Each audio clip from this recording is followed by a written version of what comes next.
आप देख रहे हैं न्यूज़ 9 भारत, रखिए आपको सबसे आगे। नमस्कार, आप देख रहे हैं न्यूज़ 9 भारत और मैं हूं आपके साथ अशोक चौहान। देश और दुनिया की तमाम खबरों पर आइए डालते हैं एक नजर।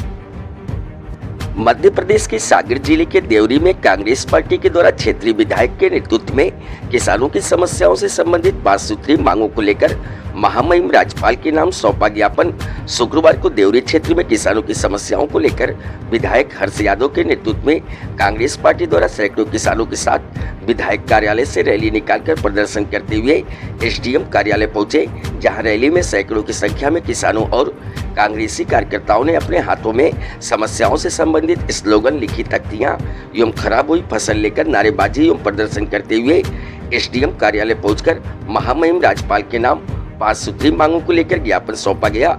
ज्ञापन के माध्यम से की गई प्रमुख मांगे क्षेत्र में हुई अतिवृष्टि से खराब हुई फसलों के सर्वे रिपोर्ट में गड़बड़ी करने की जांच एवं क्षेत्रों के किसानों की फसलों का हुआ नुकसान का पुनः सर्वे कराने एवं मुआवजा राशि दिलाई जाने संबंधित मांग की गई। साथ ही वर्तमान में किसानों को हो रही खाद, यूरिया, डीएपी की किल्लत एवं खाद में दलालों और रसूखदारों के द्वारा की जा रही कालाबाजारी की समस्याओं को लेकर शासन प्रशासन को अवगत कराते हुए पर्याप्त मात्रा में समय सीमा में खाद उपलब्ध कराने की मांग की गई। वहीं विद्युत मंडल से संबंधित समस्या भी शामिल है। मांग की गई कि क्षेत्र में किसानों के लिए सिंचाई हेतु पर्याप्त लाइट उपलब्ध कराने एवं खराब ट्रांसफार्मर बदले जाने एवं पूर्व में हुए फसलों की क्षति में बीमा राशि और अन्य समस्याओं से संबंधित विभिन्न मांगों को लेकर ज्ञापन सौंपा गया। न्यूज़ 9 भारत के लिए मोहित शर्मा के साथ मनोज मेहरा की रिपोर्ट। धन्यवाद ज्ञापन करना चाहूँगा पत्रकार साथियों का कि जिन्होंने सबसे पहले हमारे देवरी केसरी के साथ जो अन्याय हो रहा था उसको उजागर किया। दैनिक भास्कर समूह का, पत्रिका समूह का भी धन्यवाद ज्ञापन करना चाहूँगा। निश्चित रूप से जिस तरह से भारतीय जनता पार्टी की लूट की सरकार जो बनी है, जिस तरह से देवरी और केसरी के साथ सौतेला व्यवहार कर रही है, उसको जगाने के लिए, इसको गुम करनी नींद से जगाने के लिए आज हम लोगों ने एक अल्टीमेटम दिया है वो राज्यपाल महोदय के नाम पर कि हमारे देवरी और केसरी के साथ जिस तरह से खराबा हो रहा है। आज सबसे ज़्यादा बारिश केसरी में हुई, दूसरे नंबर पे हमारा देवरी ब्लॉक है। बहुत दुर्भाग्य है कि बात है, अतिवृष्टि से पीड़ित किसानों के लिए ना मुआवजे की राशि हमारे लोगों को मिली, ना बीमा की राशि हमें मिल रही है। इस तरह से भेदभाव भारतीय जनता पार्टी की सरकार के अन्नदाताओं के साथ कर रही है। हम लोगों ने आज प्रशासनिक अधिकारियों को एक ज्ञापन दिया है और महामहिम राज्यपाल को एक ज्ञापन सौंपा है।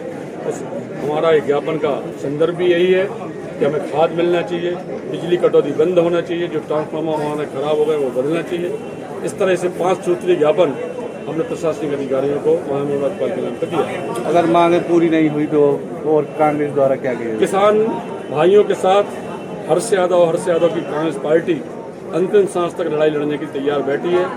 हमारे ब्लॉक कांग्रेस कमेटी अध्यक्ष जी ने घोषणा करी ही है कि अंतिम सांस तक यहाँ हम लोग लड़ाई लड़ेंगे, चाहे आत्मदाह करना पड़े, चाहे अनशन करना पड़े, चाहे भूख हड़ताल करना पड़े, चाहे चक्का जाम करना पड़े, मगर इसकी लड़ाई किसानों की लड़ाई द्वारा कृत्रिम संकट खाद का और बीज का किया जाता है।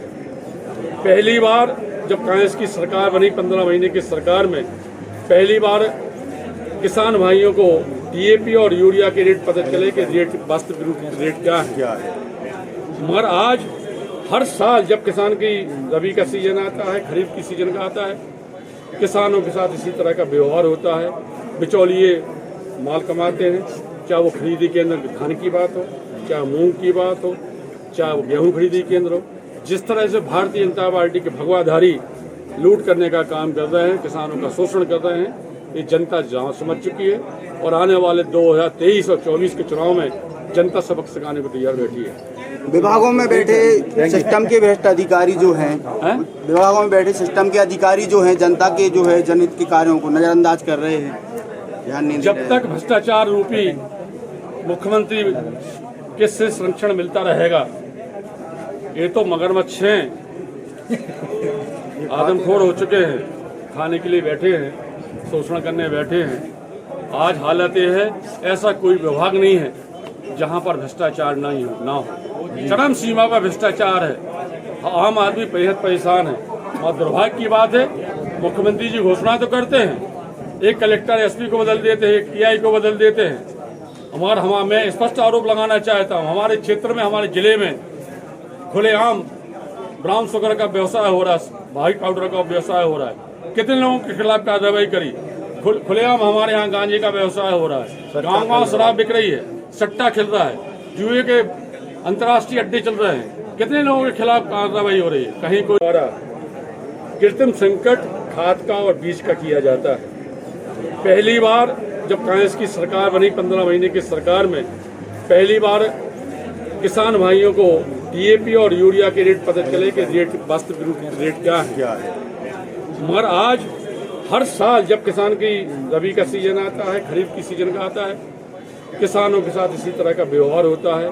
बिचौलिए माल कमाते हैं, चाहे वो खरीदी केंद्र धान की बात हो, चाहे मूंग की बात हो, चाहे वो गेहूं खरीदी केंद्र हो।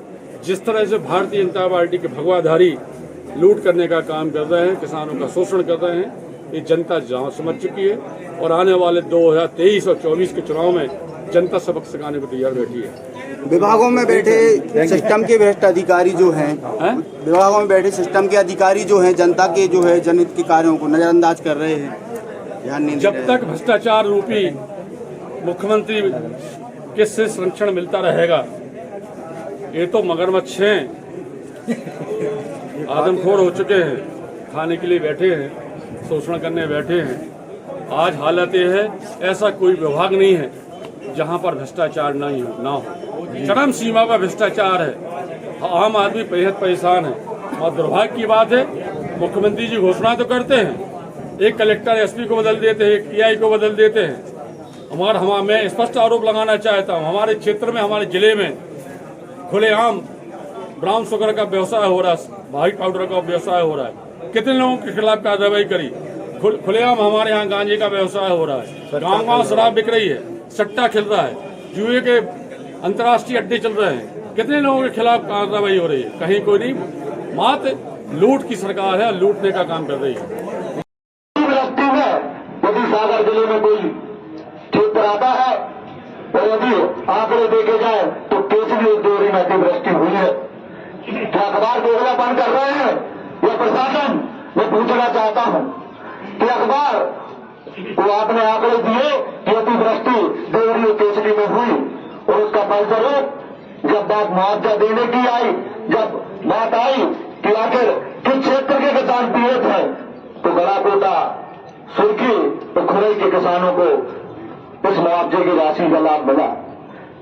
मैं निवेदन करना चाह रहा हूं कृषि मंत्री जी से कि मैं 5 एकड़ खेती स्वयं के पैसों से आपको 1 साल के लिए सिकली देने का काम करूंगा, और आप डेढ़ विधानसभा क्षेत्र के किसी भी ग्राम को चुन लीजिए और आप वहां पर खेती करके बताएं, आप लहसुन लगा के बताएं, आप धान लगा के बताएं, फिर आप बताएं कि देवरी का किसान मुआवजे का हकदार है कि नहीं है, देवरी का किसान पीड़ित है कि नहीं है। आप एक बार, मैं आपको खाद के पैसे दे रहा हूं, आप एक आम व्यक्ति की तरह जाके खाद की 4 बोरी लाके बता दें माननीय कृषि मंत्री जी, तब मैं आपको समझूंगा कि आपको किसान की पीड़ा समझ में आती है कि नहीं आती। आज बराबर तुर्की और बिजली विद्युत विभाग द्वारा निरंतर किसानों को परेशान किया जा रहा है। जब भी माननीय विधायक जी के समक्ष बैठता हूं तो किसी न किसी किसान का फोन आता है, महासंघ द्वारा सूचित किया जाता है कि मरे को न मारो, इतना भी परेशान न कर दो कि किसान आत्महत्या के लाने बाधित हो जाए। जिसके घर में आज साल भर के खाने के गेहूं थे, वो गेहूं बेच के आने वाली फसल के लिए खाद और बीज की व्यवस्था कर रहा है, और आप उसके घर में कुर्की जैसा और जबरन वसूली का काम कर रहे हैं। मैं चेताना चाहता हूं जिला प्रशासन को, और देवरी विधानसभा के उन नेताओं के बारे में भी एक बात पुनः कहना चाहता हूं कि आप देवरी में सत्ता का सुख भोगने के लिए लालायक सारे विधानसभा के जितने भी लोग हैं, जितने भी नेता हैं, मैं आपसे कहना चाहता किसानों के साथ अन्याय होता है। जब एक बार शिवराज मम्मा अपने यहाँ आए थे तो गौरसामर में हम लोगों ने उनसे मांग की थी कि गौरसामर को नगर पंचायत बनाया जाए, तो उन्होंने कहा था कि पहला हमारा विधायक बनाओ। कहा भैया हम तो विधायक न बना पाए तो नगर नियम कानून भी तोड़ दोगे। आज हमारा गांव चतुर्भटा 12 किलोमीटर है, जिसकी संख्या 1200 है, जहाँ पर कोई भी बिजनेस नहीं है, इसके बाद उसको भी नगर पंचायत में जोड़ दिया गया है। मतलब शासन जबरदस्ती मनमानी कर रही है और वही हाल हमारे देवरी विधानसभा क्षेत्र के किसानों के साथ कर रही है। और किसानों को इसका 2023 में और 24 में मुंहतोड़ जवाब देना चाहिए, क्योंकि ये हमारे साथ में अन्याय है। हम किसान जो है हम ईमानदार किसान हैं। और कांग्रेस के सभी वरिष्ठ जनों के साथ किसानों के हित में एक ज्ञापन के माध्यम से सांकेतिक रूप से आदरणीय प्रशासन को ये ज्ञापन देने आए हैं कि जो हमारे किसान भाई हैं, तो जो देवरी क्षेत्र के साथ सौतेला व्यवहार हुआ है, उड़द की फसल, मक्का की फसल जो खराब हुई है, गल गई है अतिवर्षा के कारण, उसका मुआवजा देवरी क्षेत्र के किसानों को नहीं दिया गया है। ये सौतेला व्यवहार केवल देवरी विधानसभा के किसानों के साथ किया जा रहा है, जो कि अन्यायपूर्ण है और हम सभी इसका विरोध करते हैं और ये मांग करते हैं सभी कि बहुत जल्द सर्वे कराकर किसानों को उचित मुआवजा दिया जाए और यदि मुआवजा नहीं दिया जाता है तो आगामी आंदोलन के लिए प्रशासन और सरकार तैयार रहे।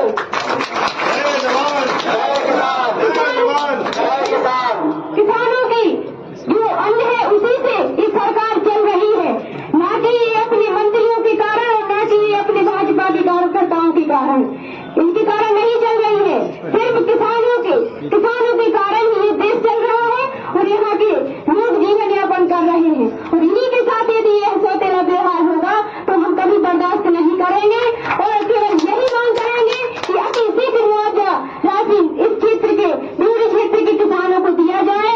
और हम सभी यहाँ पर यह मांग करते हैं, कांग्रेस पार्टी जिंदाबाद, कांग्रेस पार्टी जिंदाबाद, हम अपना अधिकार मांगते। यहाँ खबरों का सिलसिला कभी नहीं थमता। सिर्फ और सिर्फ बने रहिए न्यूज़ 9 भारत पर। अब चाहूंगा इजाजत, नमस्कार।